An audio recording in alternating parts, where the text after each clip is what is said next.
Pour ne rien manquer, abonnez-vous maintenant. Tout compte fait, Éric Revel, bonjour Éric. Oui Patrick, bonjour à tous. On a appris que Bruno Le Maire avait 4 enfants, une famille à nourrir. Donc ces propos, évidemment, qui font beaucoup réagir, on le disait ce matin, puisqu'il a fait quelques annonces aussi sur l'inflation entre deux analyses de son dernier livre. Oui, en promo pour son dernier livre, le ministre des Finances sur France 2 a surpris son monde. Oui, il a révélé qu'il avait 4 enfants, bon ça il a le droit, que sa famille était victime de l'inflation avec une formule quand même qui est absolument hallucinante. Je paie beaucoup de prix de paquets de pâtes. Je paie beaucoup de prix de paquets de pâtes.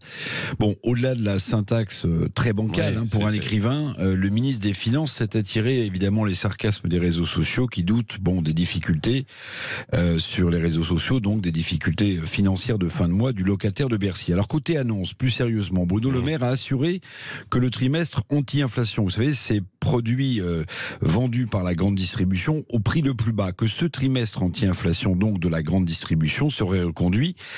Car l'été, vous l'avez noté Patrick tout à l'heure, l'été s'annonce difficile, reconnaît Bruno Le Maire, et que le pic d'inflation donc n'est pas encore atteint, alors qu'on nous avait expliqué que passé le mois de mars, tout irait mieux.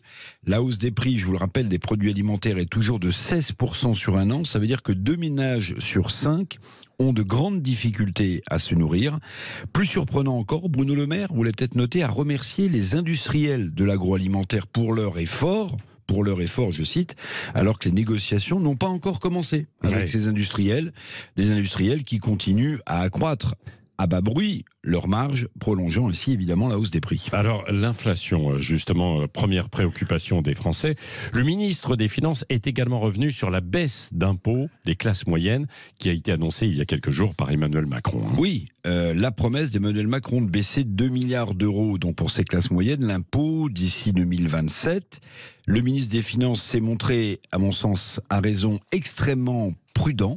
Sur la forme, il ne prévoit rien, Bruno Le Maire, pas d'annonce concrète sur ces baisses d'impôts avant plusieurs mois, mais c'est vrai que la promesse d'Emmanuel Macron, c'est de les baisser d'ici 2027, donc d'ici la fin de son quinquennat. Bon, sur la forme, disons que Bruno Le Maire s'est montré prudentissime. Oui, mais ce qui intéresse, évidemment, c'est le fond de cette promesse présidentielle. Alors, c'est pour quand, cette baisse d'impôts pour les classes moyennes ? Alors, sur le fond, la formule sur le sujet est plus solide que sur celle des paquets de pâtes. Bruno Le Maire a dit « Nous faisons ce que nos finances publiques nous autorisent à faire. Et je pense, a-t-il ajouté, que 2 milliards d'euros, c'est déjà une somme importante. » Donc, entre les annonces politiques tonitruantes du président de la République et la réalité de nos finances publiques, Bruno Le Maire a choisi, me semble-t-il, un langage de vérité et de réalisme. On n'est pas dans la politique politicienne, là. Merci Éric Revel, nous y reviendrons tout à l'heure. Tiens, j'aimerais bien vous entendre. Vous pourrez nous appeler et réagir à 9h-20, 8h40. Bien sûr, avec vous, notamment à propos de cette formule.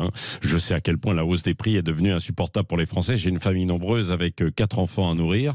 Est-ce que vous comprenez cette phrase ? Vous dites, il se moque du monde à 49%. Devant, il est méprisant 26%. Il est déconnecté 24%. Et seulement 1% qui affirme qu'il est sincère. Beaucoup de réactions et j'aimerais vous entendre. 0826 300